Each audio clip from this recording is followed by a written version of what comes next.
बिहार सरकार के पूर्व शिक्षा राज्य मंत्री डॉक्टर राम प्रकाश महतो ने कटिहार विधानसभा 63 से निर्दलीय प्रत्याशी के रूप में भरा पर्चा।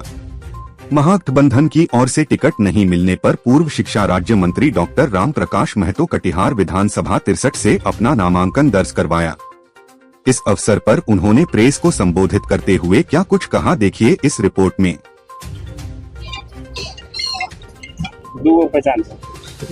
क्या मैसेज दगा देने वाली बात हमने कहा, यह परिस्थिति गठबंधन में थोड़ी परिस्थिति बनी, थोड़ा सा नीचे करो, गठबंधन में थोड़ा ऐसा माहौल हो जाता है, ऐसी परिस्थिति हो जाती है कि संकट हो जाता है। आदरणीय लालू जी ने जब हम मिलने गए थे, बोला कटिहार से इंडिया गठबंधन से राजद की ओर से लालटेन देखे डॉक्टर राम प्रकाश महतो।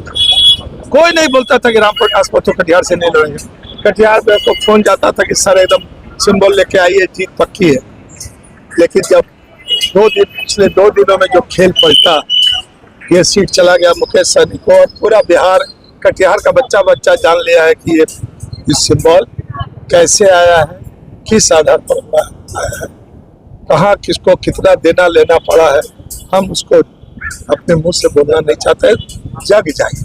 और रही बात इस तस्वीर की, तो 74 हम तो 67 में मैट्रिक पास किए, 71-73 मेरा मास्टर डिग्री था, और 74 के छात्र आंदोलन में हम लोगों ने महंगाई, पहली बार बिहार का छात्र जन सरोकार से जुड़े इशू को, विद्यार्थी केवल स्कूल कॉलेज के फीस, उस कंसेशन, ट्रेन बस में कंसेशन मैंने, सिनेमा सर्कस में, ये लड़ाई लड़ता था।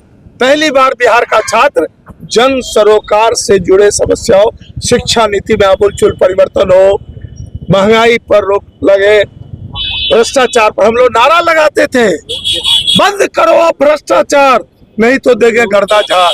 अभी तो चारों तरफ गर्दा है, वीडियो के हाथ, सीओ के हाथ, थाना के हाथ, सीओ के हाथ, जहाँ चले जाइए केवल गर्दा भर गया है, भ्रष्टाचार चारों तरफ छाया हुआ। तो अब वो शुरू हुआ, वहां से फिर हमने राजनीति शुरू की, विचारधारा की बात हुई, तो हम जननायक कर्पूरी जी के साथ आ गए। आदरणीय लोकनायक इधर है, जननायक के साथ आए और हमने सार्वजनिक तौर पर कहा कि हम रक्त पुत्र है स्वरूपचंद महतो का, लेकिन विचार और मानस पुत्र है हम जननायक का। और जब एमएलए एमपी की लालसा हुई, तो आदरणीय राजनीति में लाने का और पद पर टिकट देने का श्रेय आदरणीय लालू जी को।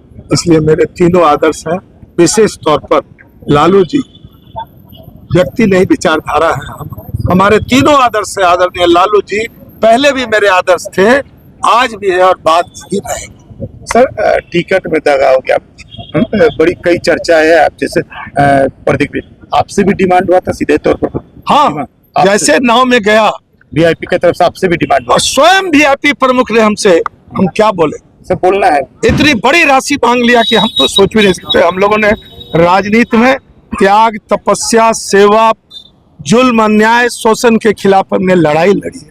हमारा राजनीति आमदनी का जरिया नहीं था, हमारा राजनीति धंधा और व्यापार नहीं था।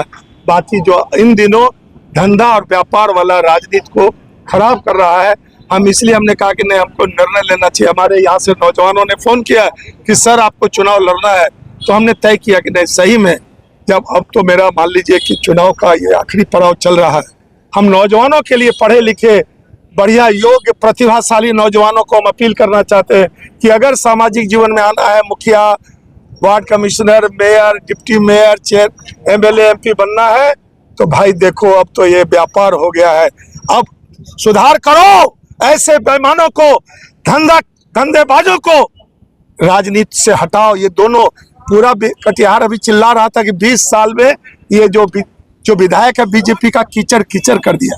अरे कीचड़ में तो आप भी थे भैया, आप अभी बयान दिए कि 2002 से हम बीजेपी में, अशोक अग्रवाल बोला है, अभी हाल के किसी मीडिया में बोला, हमने सुना अपने कान से कि मैं 2002 से बीजेपी में हूँ और अभी भी मैं बीजेपी में। तो 16 साल से वो एमएलसी है, 3 साल से उसकी पत्नी उषा अग्रवाल मेयर है, तो उधर 20 साल में कीचड़ किया, आप 19 साल में भी। आप भी कहते हैं 14 महीना में हमको कोई काम करने नहीं दिया, आप भी कहते हैं कि 20 साल में कोई, मेयर बोली है कि 20 साल में कोई काम नहीं हुआ। तो कीचड़ से क्या कीचड़ साफ होगा? मेरा पहला प्रश्न मतदाता से है, कीचड़ से कीचड़ साफ नहीं होगा। तो आपको बलपूर्वक युवाओं को, नौजवानों को, किसानों को, मजदूरों को, माताओं को, बहनों को बलपूर्वक ऐसा राजनीतिक फोर्स लगाना है कि दोनों कीचड़ जो है साफ हो जाए। ये मेरा स्लोगन है। इसी सवालों